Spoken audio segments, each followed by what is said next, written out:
Hello and welcome to this video where I'm going to show you how to paint wooden texture and some non-metallic metal on this shield. I'm going to start by placing the colours I'm going to use on the palette with some brush retarder and airbrush retarder, about a 50-50 mix that we're going to use to do some wet blending on the shield. Starting off by the darkest colour, which is scorched wood, redwood brown, leather brown and golden cream. We'll start off with these colours for now, add a bit of black just in case. And before applying the colours, we're going to cover the whole surface with the brush and airbrush retarder. Just cover the whole surface so as it's easier now to do the wet blending.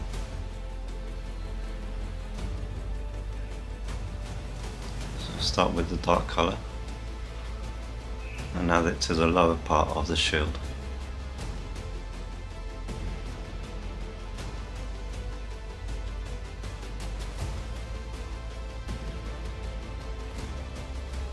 Then we go on to the mid-tone.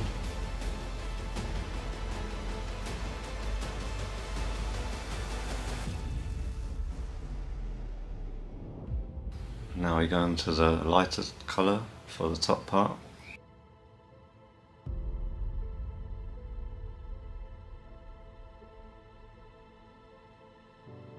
And here's where you just start blending it in.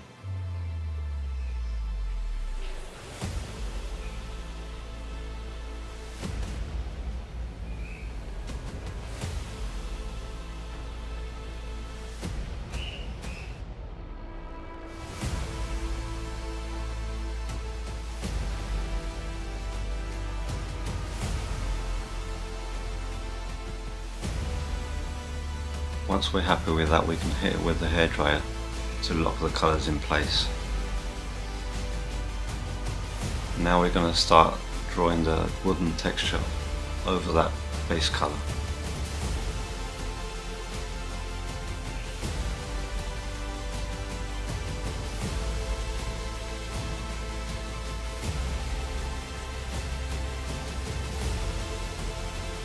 You can use a reference for this, but they're basically vertical lines.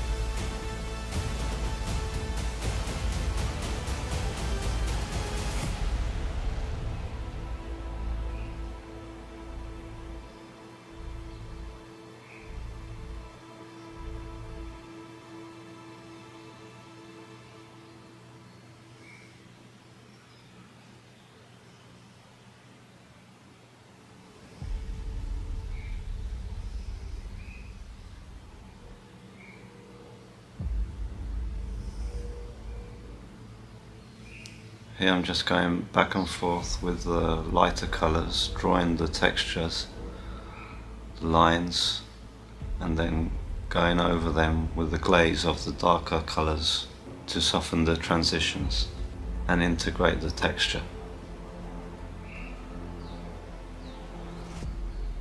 Adding a bit of ivory to the palette to lighten up that golden cream.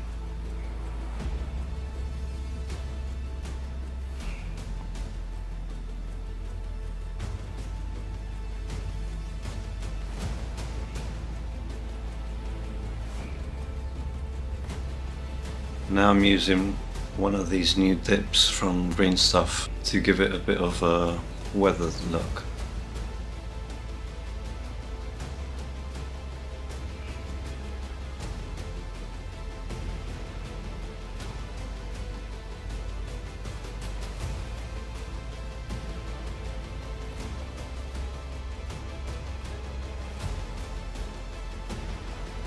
Now I'm adding some scratches to the shield.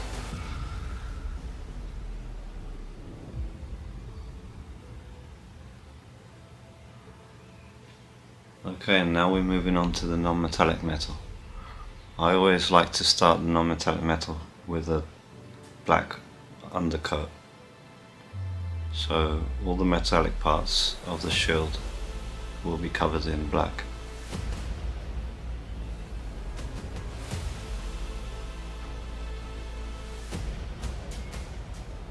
Here I'm placing on the palette the colours I'm going to use for the non-metallic metal.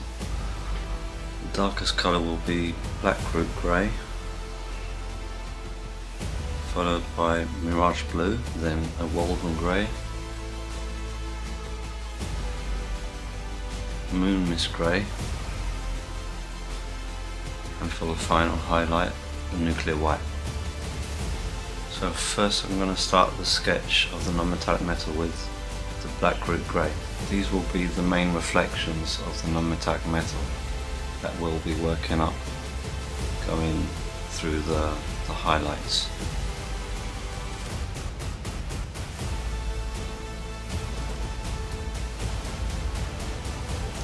This first sketch is the most important of the non-metallic metal because it's gonna tell us where all our planes of light and reflections are going to be. All the following steps are easier because you just have to follow the same highlight that you did in the first step.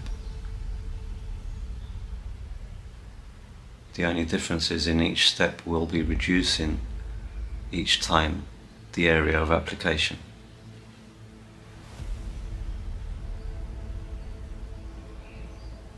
Also very important in the first step to highlight all the edges. If you don't highlight all the edges, it won't look like a metallic object.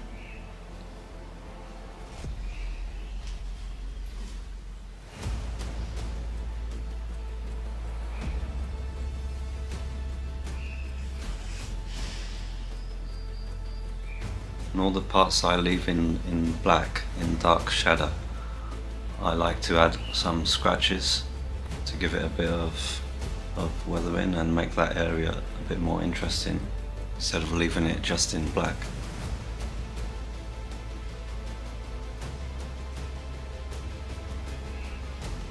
Now I move on to the next colour. Before using it in its pure form, I like to mix it a bit with the previous colour to build up the contrast and the gradient.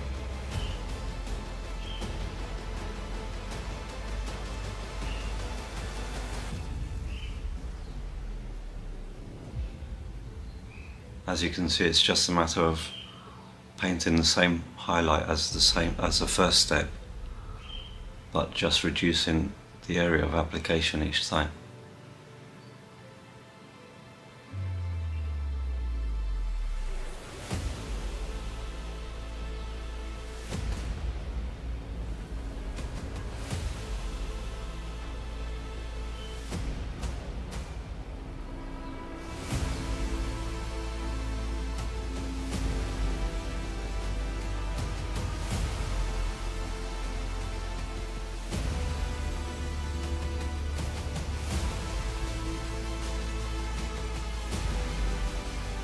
Always try to leave a bit of the previous step when applying the next colour on top.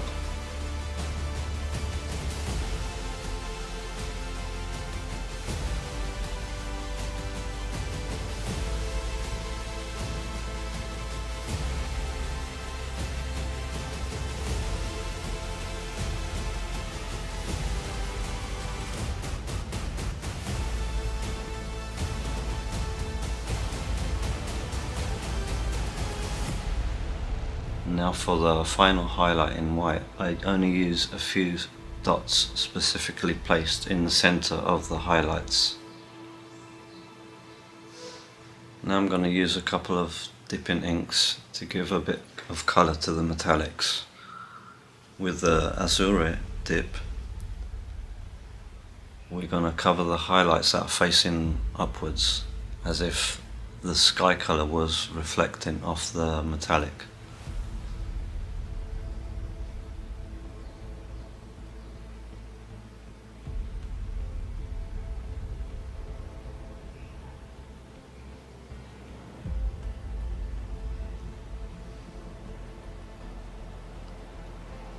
And with the misted yellow dip we're going to do the same, but covering the parts that are facing downwards as if the ground was reflecting off the metallic.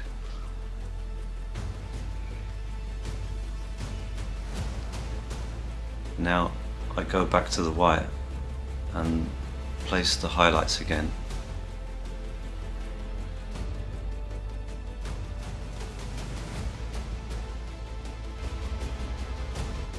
Well, this is the final result. I hope you've liked the video. If you have, leave a comment down below. See you in the next one. Bye.